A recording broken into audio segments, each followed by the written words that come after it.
مساء الخير يا أماراتي الحلوين. أنا سيلة، وجيت النهاردة أدردش معاكم في موضوع غاية في الأهمية.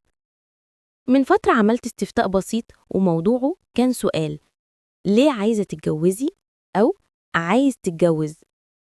وكانت أغلب الإجابات ما شاء الله تفتح النفس فعلا على الجواز. في اللي قالت علشان أخرج من بيت أهلي لبيت يكون مملكتي وحياتي، وفي اللي قالت عايزة أدخل جوه تجربة إن يكون عندي أطفال وأجرب طريقة تربية كنت أتمنى إني أعيشها، وفي اللي قالت أصل في فستان تحفة نفسي ألبسه يوم فرحي، أو لوك معين نفسي أعمله وأنا عارفة إني هكون أحلى من صاحبتي فلانة يوم فرحها باللوك ده، وفي اللي قال علشان أكمل نص ديني وإن الجواز سنة الحياة، واللي قال الجواز استقرار وبيت وأسرة، وفي اللي قالت عايزة أروح أقضي شهر العسل في مكان معين مش هقدر أروحه لوحدي، وفي اللي قالت علشان أعمل كل اللي نفسي أعمله وأهلي منعيني وقالولي لما تتجوزي ابقي اعملي اللي انتي عايزاه. وغيرهم كتير إجابات خلتني أعرف جيل الزمن ده شايف الجواز إزاي. لكن وسط كل الإجابات دي لفت نظري رد واحد بس، رد كان مختلف، رد جاب من الآخر، رد كان مليان صدق ووجع ونضج في نفس الوقت. كانت بتقول: أنا بنت عدت سن ال30، وفي مفهوم العرف والمعتقدات في مجتمعنا إن البنت اللي ما تعدي السن ده وما تتجوزش فهي كده فاتها قطر الجواز، وعنست الكلمة اللي بتوجع كل بنت ما قدرتش في نظرهم هم بس تحقق إنجاز زي إنها تتجوز في بداية العشرينات.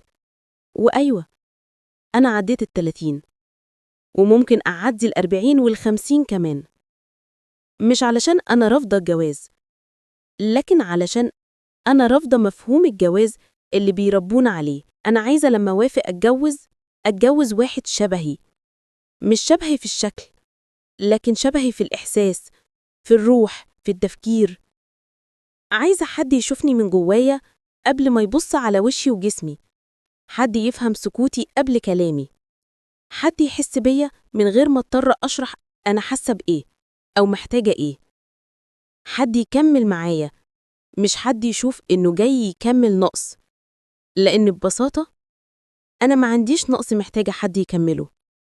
أنا كاملة، واللي يدخل حياتي يدخل علشان يكملها مش علشان يملى فراغ.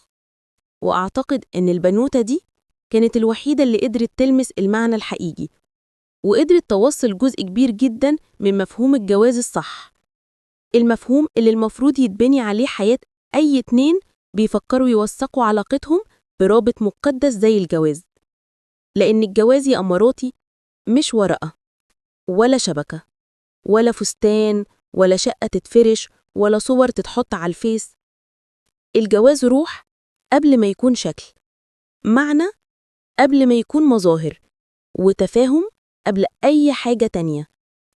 الجواز الحقيقي إنك تلاقي حد قريب من قلبك مش من صورتك، حد يسمعك مش يلغيك، حد يشوفك إنسانة مش وظيفة، حد يخاف على مشاعرك قبل شكلك، حد يبقى سند مش عبء، وصحبة مش قيد، وأمان مش خوف.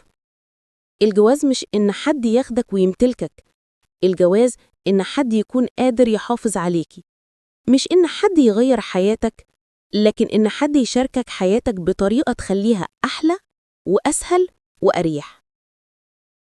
ولو المفهوم ده مش موجود يبقى أحسن 1000 مرة إنك تستني وتحافظي على نفسك وتحبي وحدتك من إنك تدخلي علاقة تهدك بدل ما تبنيكي. وعايزة أوجه كلامي لكل بنت عدت سن معين وكل مرة سمعت كلمة انتي عانس ورجعت تكتم في قلبها، ولكل واحدة قررت تختار نفسها وتحمي كرامتها وتصبر لحد ما تلاقي اللي يستاهل قلبها فعلا.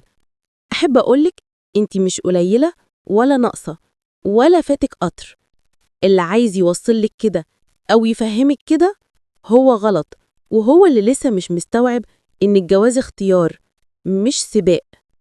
وفي النهاية لو عجبتكم الحلقة ما تنسوش تعملوا لايك وتشاركوا رأيكم في الكومنتات وتقولولي تحبوا الحلقة الجاية عن إيه، وخليكم فاكرين إن سينا دايماً بتحبكم وبتسمعكم وبتقول لكل أمرايا اختاري صح علشان قلبك غالي.